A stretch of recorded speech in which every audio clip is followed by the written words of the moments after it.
Dan berikutnya pemirsa, informasi berikutnya korban meninggal dunia akibat kebakaran Lapas Kelas 1 Tangerang bertambah lagi, sehingga total menjadi 48 orang. Sementara itu, tim DVI Polri berhasil mengidentifikasi 18 jenazah korban kebakaran.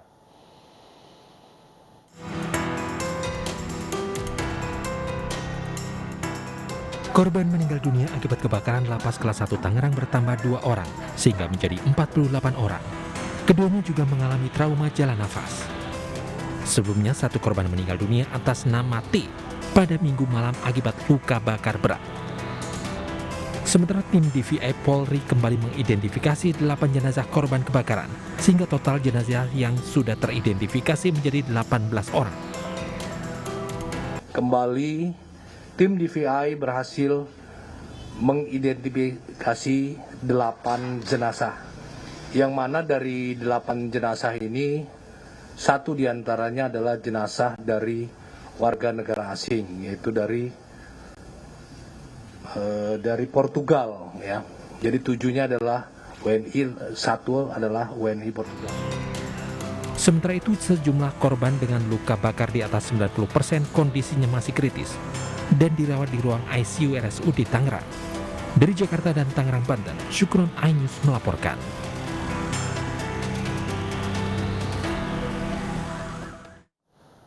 Sementara itu, Polda Metro Jaya memeriksa 25 saksi dalam kasus kebakaran Lapas Kelas 1 Tangerang. Selain pegawai lapas, polisi juga memanggil anggota PLN dan pemadam kebakaran.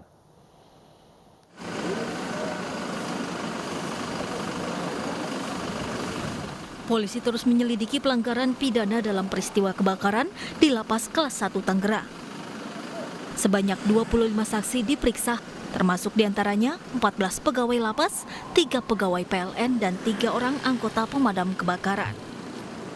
Yang tadinya dugaan adanya pidana di pasal 187, 188 KUHP, untuk 359 KUHP, sudah ditemukan memang ada pidana di sini. Sehingga kita naikkan berdasarkan hasil gelar perkara dari tingkat penyelidikan ke penyidikan. Ada 14 orang pegawai lapas untuk kita lakukan pemeriksaan. Kenapa? Siapa yang 14 orang ini? Ini adalah yang bertugas. Ada 3 orang saksi dari PLN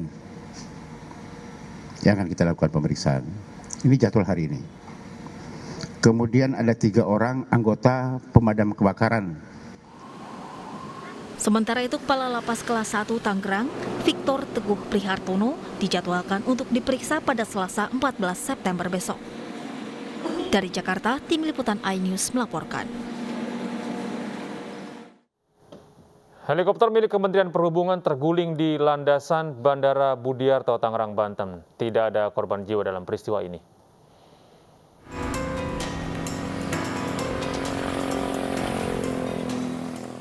Helikopter milik Balai Besar Kalibrasi Fasilitas Penerbangan Kementerian Perhubungan mengalami kecelakaan saat tengah menjalani latihan rutin kemarin. Helikopter kecelakaan setelah sempat terbang sejauh 100 meter. Kami telah mendapatkan informasi bahwa pada hari ini, tanggal 13 September tahun 2021, sekitar pukul 10.25 waktu Indonesia bagian Barat, telah terjadi adanya pesawat helikopter milik Balai Besar Kalibrasi Fasilitas Penerbangan yang terguling di ujung landasan Bandara Budiarto Curug di Tangerang. Pesawat helikopter ini bertipe Bell 429 PK-CAW. Dan heli ini sendiri adalah heli yang digunakan untuk kegiatan pelatihan rutin, ya, yang memang dilakukan hampir setiap hari. Dalam peristiwa ini tidak ada korban jiwa, dan ketiga kru yang terdiri dari pilot, co-pilot, dan teknisi semuanya dalam kondisi selamat, dan saat ini sedang menjalani pemeriksaan kesehatan. Di saat yang sama, Inspektur Penerbangan Kantor Otoritas Bandara Wilayah 1 Soekarno-Hatta dan juga investigator dari KNKT sedang berada di lokasi untuk melakukan investigasi awal. Kami akan menyampaikan informasi lebih lanjut jika sudah ada perkembangan dari lapangan. Pada saat dia flight local area, baru ketinggian 100 meter, ada trouble engine. Ini menurut keterangan awal daripada pilotnya. Ada trouble engine dan juga udara angin yang sangat kencang. sehingga menghempas heli tersebut sehingga jatuh. Seluruh kru penerbangan selamat dan masih menjalani pemeriksaan kesehatan. Saat ini penyebab kecelakaan masih dalam penyelidikan Komisi Nasional Keselamatan Transportasi. Dari Tangerang, Banten, Tim Liputan iNews melaporkan. Hari ketiga pencarian, tim SAR gabungan akhirnya berhasil menemukan 2 penumpang truk Fuso yang tercebur ke Sungai Barito, Banjarmasin, Kalimantan Selatan. Truk Fuso membawa 9 penumpang hilang kendali ketika hendak naik kapal feri di Pelabuhan Trisakti.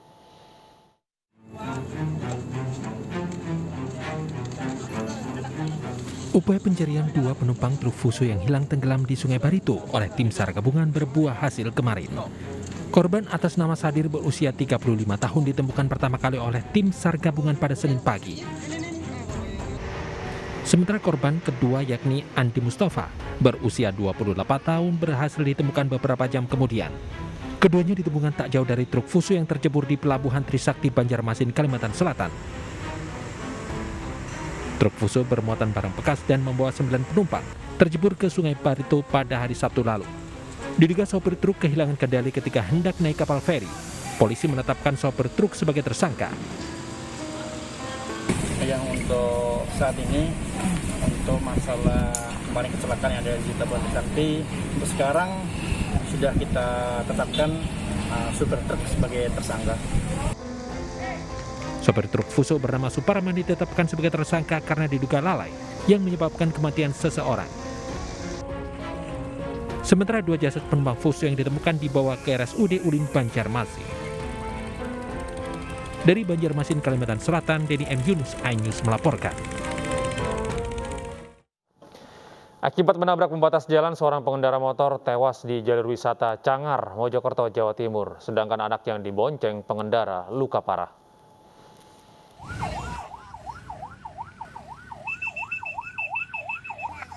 Kecelakaan tunggal terjadi di jalur wisata Cangar, Mojokerto.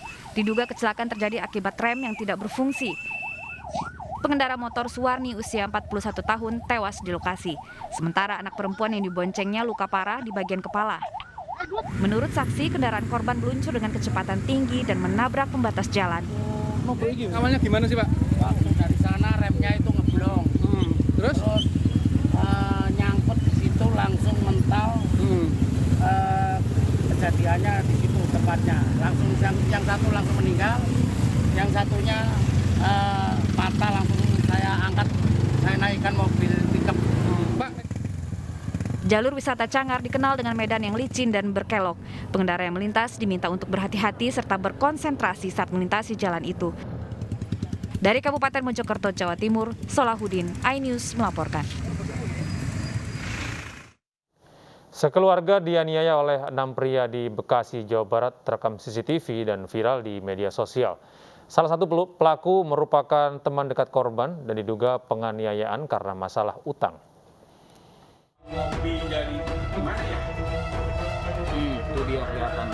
Inilah rekaman CCTV penganiayaan dalam sebuah rumah di Jalan Mawar Harapan Indah, Bekasi, Jawa Barat 10 September kemarin. 6 pria yang membawa berbagai senjata menyerang seluruh penghuni rumah. Salah satu pelaku berinisial AJ merupakan teman akrab anak tertua dalam keluarga korban yang berhutang ratusan juta karena bisnis tanah. AJ datang ke rumah korban mengaku untuk melunasi, namun malah membawa segerombol orang yang diduga akan menghabisi nyawa korban. Korban ada yang kena semprotan cabai, sengatan listrik, hingga terluka sayatan golok. Seluruh pelaku tertangkap setelah terkepung warga karena korban meneriakan maling saat berusaha kabur. Dari Bekasi, Jawa Barat, Rahmat Hidayat, iNews melaporkan. Pelaku penculikan anak tukar beras di Makassar, Sulawesi Selatan diringkus polisi. Di hadapan polisi, pelaku mengakui beras hasil penukaran dijual kembali dan dijadikan modal untuk bermain judi online. Yang kami dapat terkait pelaku ini apakah residivis atau tidak. Pelaku penculikan anak ini tidak berdaya saat dibekuk tim Jatan Ras Polrestabes Makassar. Polisi berhasil mengidentifikasi pelaku dari rekaman kamera pengawas di TKP. SK alias Nano usia 27 tahun nekat menculik seorang bocah dan menukar bocah itu dengan 3 karung beras. Pelaku kemudian menjadikan uang dari penjualan beras itu untuk modal judi online. Beras yang diambil itu dikonsumsi dan dijual untuk modal bermain game online. Bermain game online. Pelaku menculik seorang bocah saat sedang bermain di sebuah pasar dekat rumah korban. Sang anak diiming-imingi uang sebesar Rp15.000 oleh pelaku. Korban kemudian diajak berkeliling dan ditinggalkan di toko kelontong sebagai jaminan pembelian 3 karung beras. Dari Makassar, Sulawesi Selatan, Andi Deru, iNews melaporkan. Bayi mungil berjenis kelamin perempuan ditemukan di sebuah masjid di Pangandaran, Jawa Barat. Peristiwa ini viral di media sosial hingga seorang ibu muda warga Gandrung, Jawa Tengah datang dan mengaku sebagai orang tuanya.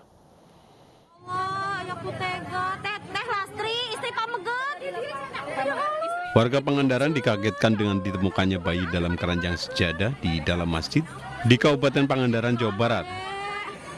Bayi perempuan dengan bobot 2 kg ini ditemukan oleh pengendara motor yang hendak beristirahat dan menunaikan sholat. Lalu dikagetkan dengan tangisan bayi dalam keranjang. Nurlela, warga Gandrung, Jawa Tengah, melihat temuan bayi dari media sosial. Ibu muda ini kemudian mendatangi Polsek Kalibucang dan mengaku memberikan bayi perempuannya itu kepada temannya untuk dirawat. Nurlela mengaku terpaksa memberikan bayinya kepada orang lain karena hasil dari hubungan gelap ia tidak mau keluarganya tahu. Itu benar anak saya mau ngambil itu gimana sih ceritanya kok bisa sampai ditemukan di masjid? Saya nggak tahu. Mereka kan dulu menempuh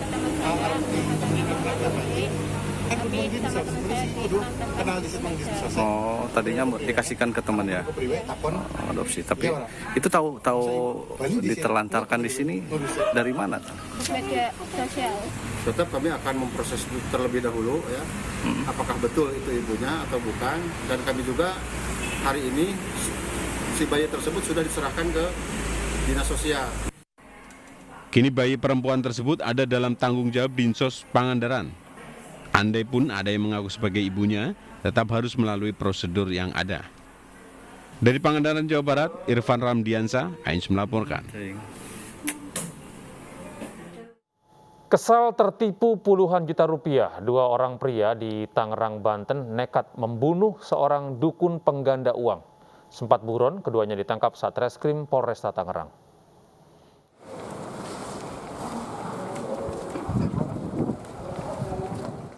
Setelah 2 bulan buron, 2 pelaku pembunuhan seorang dukun pengganda uang 16 Juli lalu akhirnya ditangkap Satreskrim Polresta Tangerang. 2 dari 3 pelaku yakni W dan TY ditangkap saat bersembunyi di rumah temannya di Kelurahan Kamal, Kecamatan Kalideres, Jakarta Barat pada Senin pagi.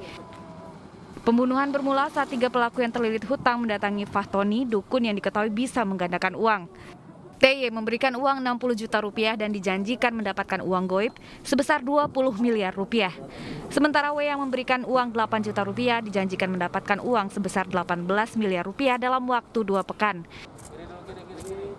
Ya percaya aja karena terpaksa Pak, ekonomian kita Pak, supaya bisa bayar utang-utang juga gitu. Oh, berapa duit yang dijanjikan? 20 miliar Pak. 20 miliar, berapa lama? Ya hari itu katanya langsung dapat, habis medi itu. Habis medi katanya langsung dapat, ternyata? Ya, ternyata sampai 2 minggu nggak ada datang. Kesal merasa ditipu, W, TY, dan RO mendatangi rumah korban dan langsung membekap korban yang tengah tertidur dengan bantal dan selimut hingga tewas. Korban tidak menepati janji dan pernah ketiga tersangka ini diajak semedi di wilayah Cianjur, di Pantai Jayanti, mandi air laut, semedi, ya, bersama-sama dengan 3 TSK dan korbannya. Polisi menyita bantal, 2 unit telepon genggam dan 2 unit sepeda motor dari tangan pelaku sebagai barang bukti kejahatan. Kedua pelaku bakal dijerat pasal pembunuhan berencana dengan ancaman hukuman seumur hidup atau hukuman mati. Dari Kabupaten Tangerang, Banten, Aimarani, iNews melaporkan.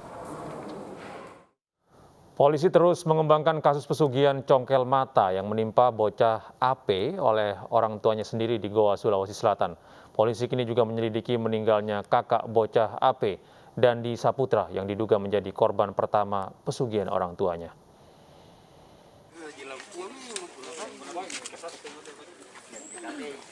Kasus pesugihan cungkil mata yang menimpa bocah 6 tahun AP oleh orang tuanya sendiri di Goa, Sulawesi Selatan terus berkembang.